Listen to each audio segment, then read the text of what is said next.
નમસ્કાર, સ્વાગત છે આપનું ડે સ્પેશિયલ કાર્યક્રમમાં. અને જેમ જેમ લોકસભાની ચૂંટણી નજીક આવી રહી છે એમ રાજકીય ગરમાવો તેજ થયો છે. કઈ બેઠક પરથી કોણ ઉમેદવાર, આ ચર્ચાઓ જોર પકડ્યું છે અને એને જ લઈને ચૂંટણી કોણ લડી રહ્યું છે, કઈ બેઠક પરથી કયા સૂત્રો છે, કયું ગણિત છે અને એને લઈને સામેવાળી પાર્ટી ઉમેદવાર ઊભી રાખતી હોય છે. દિગ્ગજો ક્યાંથી ચૂંટણી લડી રહ્યા છે, પછી વડાપ્રધાન નરેન્દ્ર મોદી હોય, અમિત શાહ હોય કે પછી કોંગ્રેસમાંથી રાહુલ ગાંધી, હવે તો પ્રિયંકા ગાંધી પણ મેદાનમાં છે. ત્યારે ખાસ ચર્ચા કરીશું અમેઠી ને રાયબરેલીની, કારણ કે હવે ચર્ચા એ છે કે અમેઠી ને રાયબરેલીમાંથી ગાંધી પરિવારના જ ઉમેદવાર મળશે કે કેમ, કારણ કે રાહુલ ગાંધી અમેઠીથી અને પ્રિયંકા ગાંધી રાયબરેલીથી ચૂંટણી લડવાના છે. આવું જ્યારે ફાઇનલ થઈ ગયું છે ત્યારે એક આંતરિક સર્વે કરવામાં આવ્યો કે કોને ઉમેદવાર બનાવવામાં આવે. એ સર્વેની જાહેરાત તો પછી થશે, પણ પ્રિયંકા ગાંધી જો આ ચૂંટણીમાં ઊભી રહે છે તો એમની પ્રથમ ચૂંટણી હશે. સોનિયા ગાંધી પોતે ઈચ્છે છે કે પ્રિયંકા રાયબરેલીથી અને રાહુલ ગાંધી અમેઠીમાંથી ચૂંટણી લડે. પરંપરાગત બેઠક છે ગાંધી પરિવારની અને એમની લાગણી પણ એવી છે. બીજું કે ચૂંટણીમાં જે પરંપરાગત બેઠકો છે એને બચાવવાની કોંગ્રેસે જે જહેમત ઉઠાવી છે અને રાહુલ ને પ્રિયંકા 30 એપ્રિલે નોમિનેશન ફાઇલ કરી શકે છે. અને એનું કારણ પણ છે જ, કારણ કે 26 એપ્રિલે જે ચૂંટણી થાય ત્યારબાદ આ જાહેરાત થઈ શકે એમ છે. વાયનાડમાં ચૂંટણી 26 એપ્રિલે છે, મતદાન છે, અને ત્યારબાદ અમેઠીની જાહેરાત થાય, કારણ કે એનો કોઈ પ્રભાવ મતદારો પર ન પડે એના માટે. અને અમેઠી માટે ભારતીય જનતા પાર્ટીએ સ્મૃતિ ઈરાનીને ફરી એકવાર રિપીટ કર્યા છે. સ્મૃતિ ઈરાની ચર્ચામાં છે, એન્ટી ઇન્કમ્બન્સી છે. રાયબરેલી માટે ભાજપે ઉમેદવાર જાહેર નથી કર્યા અને પ્રિયંકા ગાંધીના પતિ રોબર્ટ વાડ્રાના પણ પોસ્ટર લાગી રહ્યા છે. એટલે રાહુલ બિન અમેઠી સુની આવા પોસ્ટરો પણ જોવા મળી રહ્યા છે. આ જ મુદ્દે ચર્ચા કરવી છે. चर्चा કરવા માટે મારી સાથે રાજકીય વિશ્લેષક डॉक्टर संजय तिवारी जोड़ा है. संजय जी, स्वागत है आपका इस कार्यक्रम में. साथ में हर्षवर्धन पांडे, राजकीय विश्लेषक हमारे साथ जुड़े. हर्षवर्धन जी, आपका भी स्वागत है. जी धन्यवाद जी. डॉक्टर संजय तिवारी, क्या कहेंगे? पहले तैयार नहीं थे चुनाव लड़ने के लिए राहुल और प्रियंका, और अब रायबरेली से और जो बात आ रही है कि राहुल गांधी अमेठी से चुनाव लड़ रहे हैं, कितना संभावनाएं लगती है? पहले तो ये दोनों परंपरागत बैठकों पर ये दोनों चुनाव लड़ेंगे. तिवारी साहब, आपकी आवाज नहीं आ रही है, अनम्यूट कीजिए प्लीज.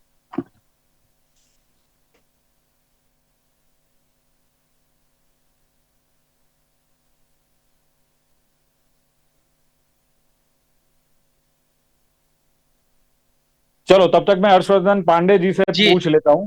हर्षवर्धन जी, यस जी, हर्षवर्धन जी क्या कहेंगे? देखिए, यही सवाल मैं आपसे पूछ रहा हूँ.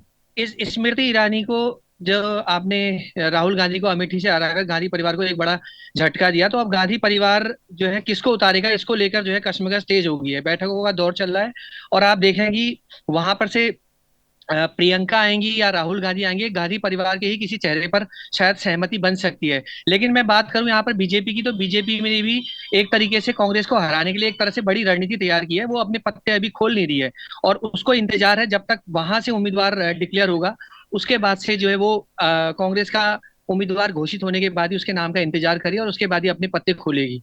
और मैं आपको बता दूं कि बीजेपी की जहां तक बात है, तो यहाँ पर कई दावेदार जो है वो सामने आ रहे हैं. और जैसे मनोज पांडे है, दिनेश शर्मा है जो पूर्व उप मुख्यमंत्री रहे, अदिति सिंह है, दिनेश प्रताप सिंह है, बहुत सारे नाम हैं. वहीं अगर गांधी परिवार से प्रियंका या राहुल गांधी चुनाव के मैदान में आते हैं, तो दिनेश शर्मा जो पूर्व उप मुख्यमंत्री रहे हैं, उनका नाम बहुत तेजी के साथ आगे बढ़ रहा है बीजेपी के अंदर और अदिति सिंह के नाम को भी लिया जा रहा है. तो प्रियंका के सामने मजबूत महिला उम्मीदवार के मैदान में आने की भी चर्चा बीजेपी से की जा रही है. लेकिन फिलहाल बीजेपी अपने पत्ते अभी खोल नहीं रही है. उसको इंतजार है कि कांग्रेस किस तरह से अपने टिकट यहाँ पर डिक्लेयर करती है, किसका नाम करती है, तो उसको लेकर डिक्लेयर होगा. हालांकि एक खेमा ये भी उड़ती उड़ती खबरें हैं, अब सूत्र बता रहे हैं कि वरुण गांधी के नाम को लेकर भी जो है चर्चा चल रही है. अब देखने वाली बात होगी कि अपनी बहन के खिलाफ वो चुनाव में ताल ठोकते हैं यानी नहीं ठोक पाते हैं. जो पार्टी के अंदर के सूत्र है बीजेपी के, वो ये भी बताते हैं वरुण गांधी जो है पार्टी से बहुत ज्यादा नाराज है. जिस तरह से उन्होंने बयानबाजी हाल के वर्षों में प्रधानमंत्री नरेंद्र मोदी के खिलाफ की है, इसको लेकर ही उनका जो है वो टिकट वगैरह काटा गया. हालांकि कम समय में, बहुत कम उम्र में पार्टी ने उनको महासचिव बनाया, बंगाल का प्रभारी भी बनाया, लेकिन पार्टी को एक तरह से उन्होंने असहज स्थिति में ला दिया है. और अभी जिस तरह की खबरें छनकर आ रही हैं यहाँ से, उसमें वरुण गांधी ने पार्टी के प्रचार के लिए वरुण गांधी जो है वो तैयार नहीं है, क्योंकि पीलीभीत का टिकट उनका कट चुका है। तो एक तबका ये भी चला है, और साथ में ऐसी भी खबरें हैं कि मां मेनका गांधी जो है उनके खिलाफ भी वो खुलकर प्रचार में अभी नहीं आ रहे हैं, कहीं उनकी इस तरह की न्यूज नहीं आ रही है। तो इनका नाम को लेकर भी जो है भाजपा के अंदर मंथन हो रहा है। लेकिन फिलहाल कांग्रेस के अंदर अब इस बात को लेकर सहमति बनाए जाने की कोशिश की जा रही है, गांधी परिवार से किसी को उतारा जाएगा। जैसा कि आपने अभी कहा, रॉबर्ट वाड्रा का नाम भी उसके पोस्टरों से वो पटा है वहां पर अमेठी में, और उनके नाम की भी चर्चा है। अगर प्रियंका गांधी यहाँ आए तो अच्छी स्थिति हो सकती है, लेकिन वरुण गांधी पर मुझे थोड़ा संशय इसलिए लगता है क्योंकि पिछले बार वो हार चुके हैं अमेठी में, और वो वायनाड ही वहीं जाएंगे, और मुझे नहीं लगता कि यहाँ से वो लड़ेंगे। प्रियंका या फिर गांधी परिवार के किसी सदस्य के तौर पे शायद कांग्रेस की तरफ से रॉबर्ट वाड्रा का नाम ही जो है बिल्कुल। सामने आ सकता है, और 30 अप्रैल तक शायद वो नामांकन वगैरह भी कर दें। इस तरह की खबरें हैं जी। संजय जी, आवाज आ रही है मेरी? संजय जी, मेरी आवाज पहुंच रही है आप तक? जी हर्षवर्धन जी, जो पोस्टर लगे हैं प्रियंका गांधी के सपोर्ट में कि रायबरेली की पुकार, प्रियंका गांधी अब की बार, तो क्या रायबरेली के लोग प्रियंका गांधी चुनाव लड़े ऐसा मतलब चाहती है? लगता है कि अगर वो चुनाव लड़ती है तो जीतने की संभावना, शक्यता कितनी दिखती है आपको? देखिए, अब इस बारे में अनुमान लगा पाना तो थोड़ा सा मुश्किल है, क्योंकि मतदाता के मिजाज को परख पाना बड़ा मुश्किल है। और आज के समय में आप देखें कि जब से अभी ये जो चुनावी मौसम चल रहा है पहले चरण का, उसमें मतदाता की खामोशी जो है उसमें मतदाता की खामोशी जो है कई तरह के सवालों को जो है वो खड़ा कर रही है। तो कई तरह के सवाल उठ रहे हैं, और मतदाता खुलकर किसी राय को व्यक्त कर पाने में अभी अपनी सहमति नहीं जता रहा है, और अब उसके वोटर के मिजाज को परख पाना बड़ा मुश्किल है। लेकिन देखने वाली दिलचस्प बात यह होगी कि बीजेपी यहाँ पर किस पर दाव चलती है, उस पर भी बहुत हद तक चीजें निकल कर सामने आ सकती हैं। तो ये देखने वाली बात होगी। लेकिन अभी फिलहाल अगर प्रियंका आती हैं तो थोड़ा लड़ाई यहाँ पर मुश्किल हो सकती है, क्योंकि चीजें अब पहली बार उत्तर प्रदेश में उस तरह की नहीं रही हैं। जो अमेठी और रायबरेली एक दौर में कांग्रेस का बहुत बड़ा गढ़ हुआ करता था, वो गढ़ धीरे धीरे जो ध्वस्त हो चुका है। और हम देख रहे हैं कि अमेठी के चुनाव में भी किस तरीके से पटखनी दी थी स्मृति ईरानी ने। ये आप सब हम इस बात से हम सब अच्छी तरीके से वाकिफ हैं। तो चीजें जो है बदल रही हैं, और देश की राजनीति बदल रही है। जिस तरह से विकास को लेकर एक नई तरह की राजनीति नरेंद्र मोदी के नेतृत्व में चल रही है, विकास की बयार चल रही है, उसको देखते हुए हम कह सकते हैं कि यहाँ पर चीजें जो है थोड़ा परिदृश्य थोड़ा सा अलग है, और रायबरेली में भी थोड़ा कांग्रेस के लिए असहज स्थिति हो सकती है जी। ओके, तो अब हर्षवर्धन जी, सवाल यह है कि मान लो कि भारतीय जनता पार्टी कौन सा उम्मीदवार कांग्रेस के सामने रखती है, बहुत बड़ा सवाल है जो आपने बताया। क्या कोई अलग चेहरा या कोई उम्मीदवार खड़ा करती है तो कांग्रेस की हार हो सकती है, ऐसा मानते हैं आप?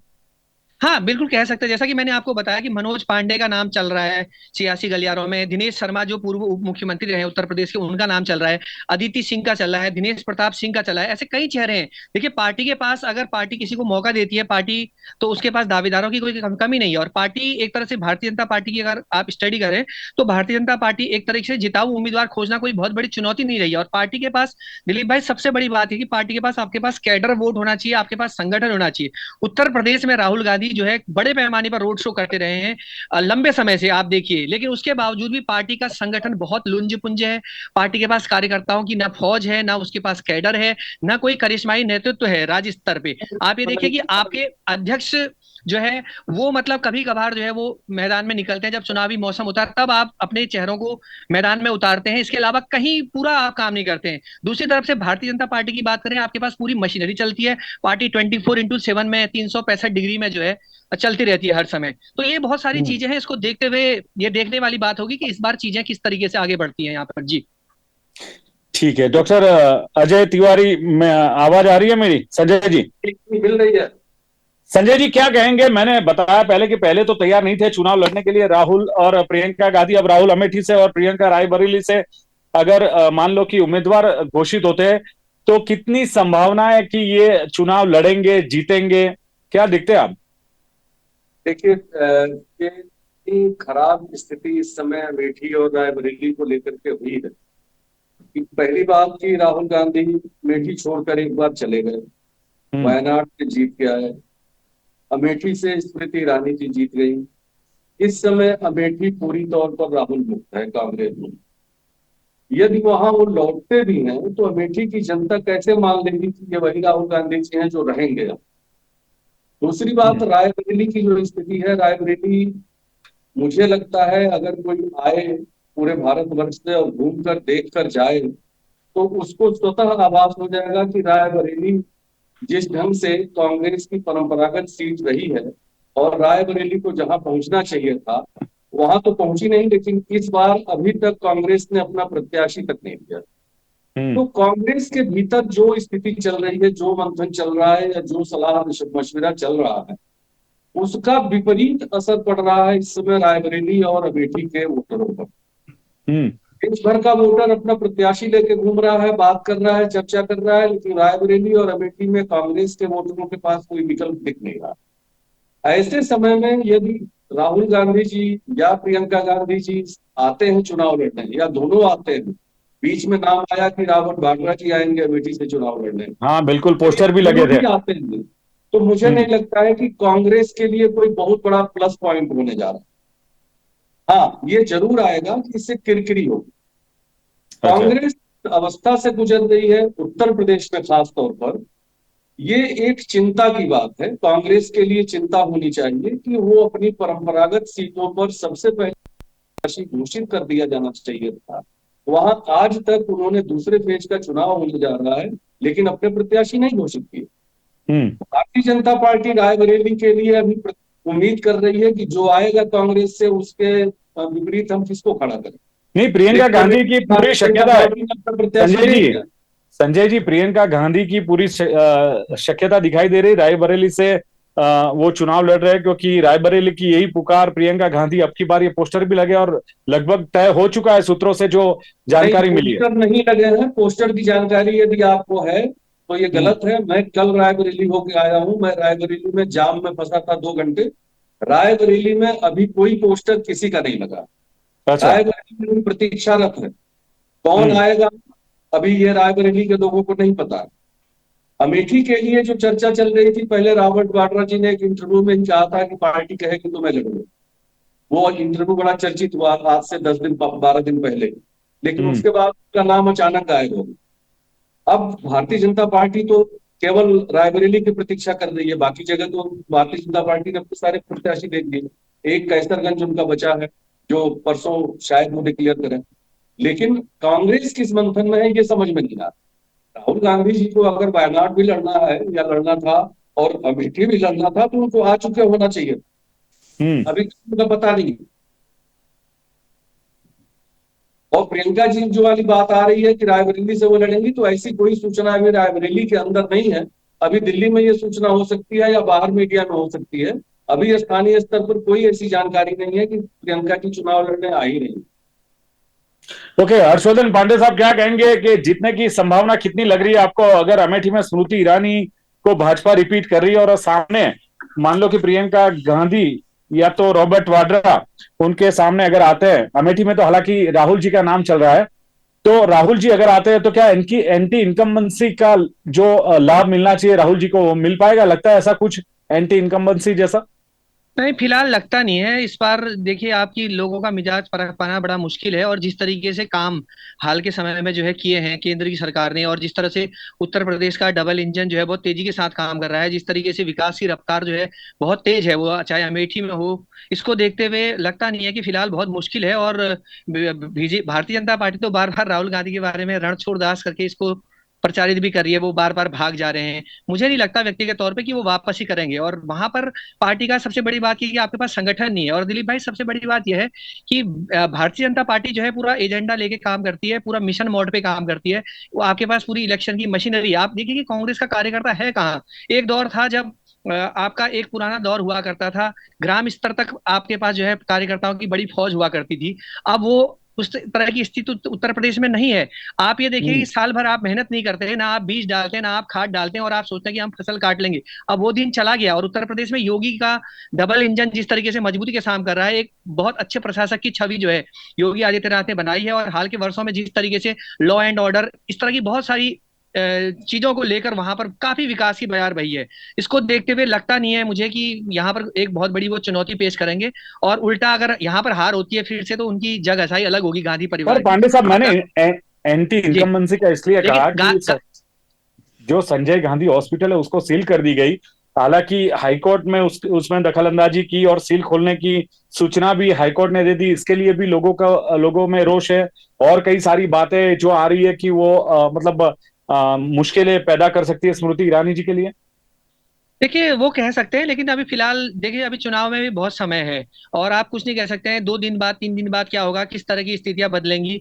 अभी तो आप देखें कि वोटर में भी पूरी तरह से खामोशी है। जिस तरह से पहले चरण में आप बात करें, यूपी में ज्यादा मतदान का प्रतिशत भी नहीं गया है, तो एक बहुत बड़ी चुनौती है इसको देखते हुए। और मुझे लगता है कि अगर वोट का परसेंट भी बहुत ज्यादा नहीं जाता है उत्तर प्रदेश के अंदर या कहीं अन्य राज्य में, तो आप ये देखिए कि जाहिर सी बात है हार जीत के अंतर भी जो है वो बहुत कम वोटों से होगा और बहुत कम वोटों से हार जीत तय होगी। जी।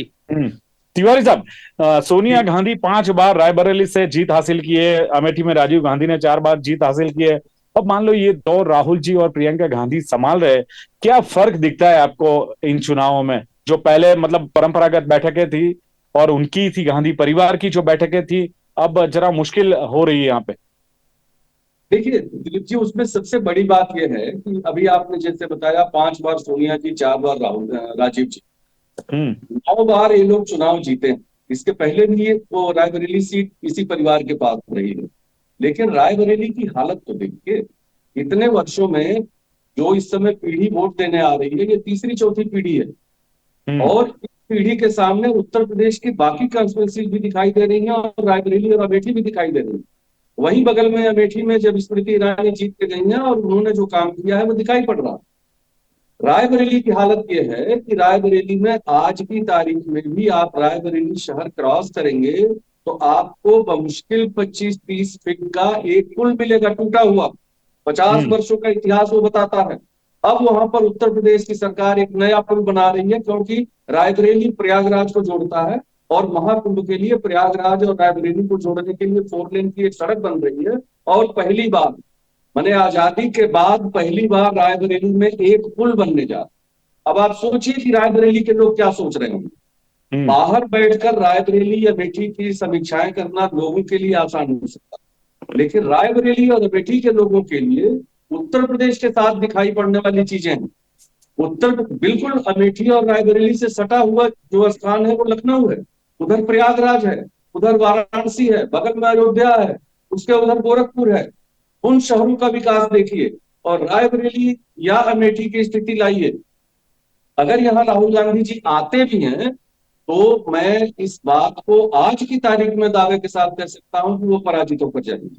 तो मुझे हम्म नहीं लगता है कि कांग्रेस ऐसा कोई स्टेप लेगी जिससे उसकी किरकिरी हो, क्योंकि वायनाड में राहुल गांधी हो सकता है जीत के आ रहे हो, लेकिन रायबरेली या अमेठी में अगर वो आते हैं तो यहाँ पराजय सुनिश्चित है आज की तारीख में। कल क्या होगा मैं नहीं कह सकता, लेकिन आज की तारीख में उनकी पराजय सुनिश्चित है। ऐसे में कांग्रेस यदि कोई ऐसा फैसला लेती है कि प्रियंका गांधी जी, राहुल गांधी जी या उनके परिवार के कोई व्यक्ति आता है, तो मुझे लगता है कि कांग्रेस को बहुत बड़ा सेटबैक लगेगा।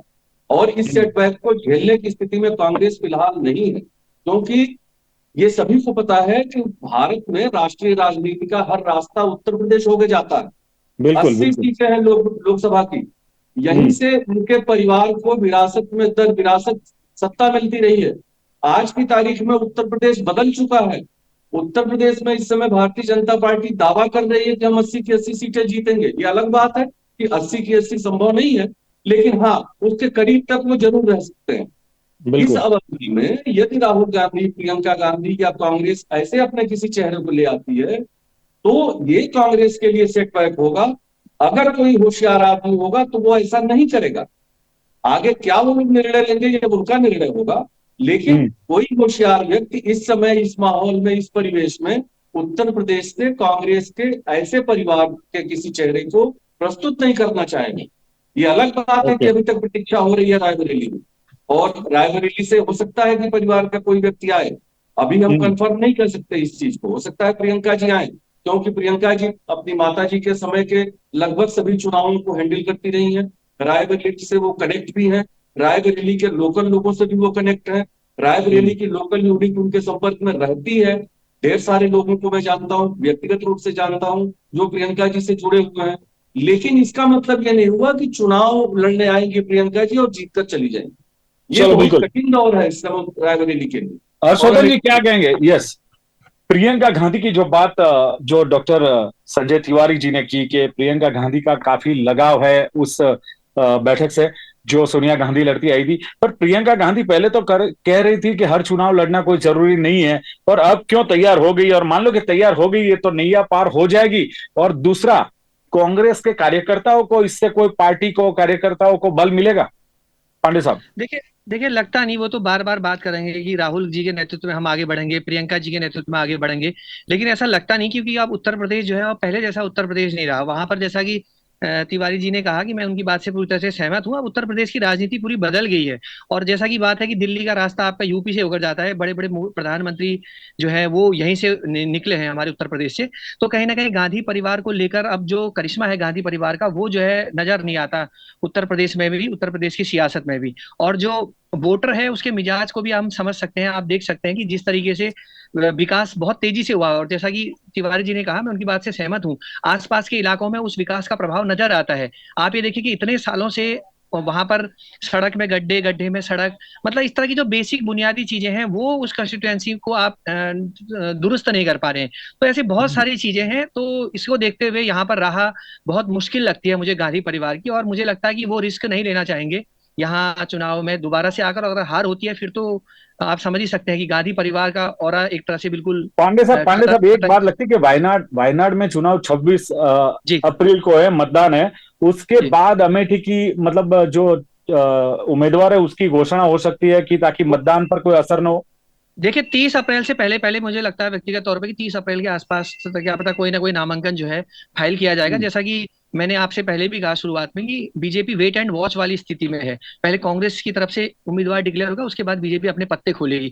और वायनाड सीट की अगर हम बात करें तो आपका जो कोझिकोड वाला जिला है और मलप्पुरम वाला जिला है और जो वायनाड है, इसको मिलकर पूरी ये कंस्टिट्यूएंसी बन रही है। राहुल गांधी के लिए राह यहाँ भी इस बार आसान नहीं है, क्योंकि वायनाड सीट से अगर हम बात करें, बीजेपी ने के सुरेंद्रन को अपना प्रत्याशी बनाया है वहां से, और कम्युनिस्ट पार्टी में जो डी रजा की पत्नी है उनको जो है वो टिकट दिया है, एनी रजा को। तो इस बार राहुल गांधी के लिए मुकाबला बहुत टफ है। 2019 में हालांकि वो 4,31,000 समथिंग वोटों से चुनाव जीत गए थे, लेकिन इस बार बहुत मुश्किल है। और मजेदार बात दिलीप भाई आपको ये बताऊं कि बसपा का हाथी भले ही उत्तर प्रदेश में नहीं चढ़ पाया है, वो हाथी चढ़ गया आपकी वायनाड सीट पे इस बार। और बहुजन समाज पार्टी ने PR कृष्णन कुट्टी करके हैं, इनको जो है अपना उम्मीदवार जो है वहां पर बनाया है। और वायनाड में 4-5 एक निर्दलीय प्रत्याशी भी जो है वो मतलब उतरे हैं अभी मैदान में। तो इस कुल मिलाकर इस बार राह जो है वो आसान नहीं लगती है। और अब वायनाड पे भी राहुल गांधी पूरी तरह से फोकस बेशक कर रहे हो, लेकिन वहां भी अगर त्रिकोणी या ट्रायंगुलर या निर्दलीय थोड़ा सा कुछ चुनाव को रोचक बना दे तो वहां पर भी कांग्रेस के लिए असहज स्थिति हो सकती है आने वाले दिनों में। जी चलो, इन शॉर्ट इंटरेस्टिंग होगा જે પ્રમાણે વાત થઈ કે અમેઠી ને રાયબરેલી પર ફરી એકવાર ગાંધી પરિવારના ઉમેદવાર હોઈ શકે છે, અને ખાસ તો આમ તો રાહુલ ગાંધી અમેઠીથી ને પ્રિયંકા ગાંધી રાયબરેલીથી ચૂંટણી લડવાનું નક્કી થઈ ગયું છે. પણ સવાલ એ છે કે જે રાહુલે વાયનાડ બેઠક પરથી ઉમેદવારી નોંધાવી છે અને એનું મતદાન જે થવાનું છે 26 એપ્રિલે, જો ફરી એકવાર અમેઠીમાંથી પણ એમનું નામ જો નક્કી થઈ જાય તો એ મતદાન પર અસર થાય, એને લઈને 26 થી 30 એપ્રિલમાં એની ઘોષણા થઈ શકે છે. પણ જે પ્રમાણે બંને ડોક્ટર સંજય તિવારી અને હર્ષવર્ધન પાંડે બંને ઉત્તર પ્રદેશ સાથે જોડાયેલા છે, ઉત્તર પ્રદેશની રાજનીતિથી વાકેફ છે અને વર્ષોથી જે રાજનીતિના ચઢાવ ઉતાર છે ઉત્તર પ્રદેશના એનાથી એ ખૂબ વાકેફ છે, એટલે કહી રહ્યા છે કે આ વખતની રાયબરેલી કોંગ્રેસનો ગઢ રહ્યો હતો પહેલા, પણ હવે ક્યાંક ગાંધી પરિવારનો પ્રભાવ ઘટ્યો છે. અને રહી વાત સ્મૃતિ ઈરાનીની, તો એન્ટી ઇન્કમ્બન્સી જેવી કોઈ વાત નથી. સ્મૃતિ ઈરાનીને ભારતીય જનતા પાર્ટીએ જયારે અમેઠીમાંથી રિપીટ કર્યા છે ત્યારે બહુ જ મજબૂત દાવેદારી છે. બીજું, યુપીનું રાજકારણ એટલે દિલ્હીનો રસ્તો યુપી થઈને જાય છે. યુપીમાં ભારતીય જનતા પાર્ટી મજબૂત દેખાઈ રહી છે, ભલે 80 સીટોનો વાયદો કરે છે, પણ 80 નહીં તો મોટા ભાગની સીટો ભારતીય જનતા પાર્ટી જીતશે અને એને લઈને કેન્દ્રને જે સરકાર બનાવવાની છે એમાં એક મોટું બળ મળે તેવી પણ શક્યતા છે. ચર્ચાનું સમાપન કરીએ છીએ. ડોક્ટર સંજય तिवारी અને હર્ષવર્ધન પાંડે दोनों उपस्थित हुए, बहुत बहुत शुक्रिया. Thank you very much. Thank you. તો દર્શક મિત્રો, ડે સ્પેશિયલ કાર્યક્રમમાં હતી ચર્ચા, ખાસ તો અમેઠી ને રાયબરેલીથી ઉમેદવાર કોણ અને કેટલું જોર કોંગ્રેસ લગાવી શકે છે આ બંને બેઠકો સાથે ઉત્તર પ્રદેશમાં, એની ચર્ચા. ફરી મળીશું નવા દિવસ સાથે, નવા મુદ્દા સાથે. જોતા રહો ગુજરાત ન્યૂઝ. નમસ્કાર.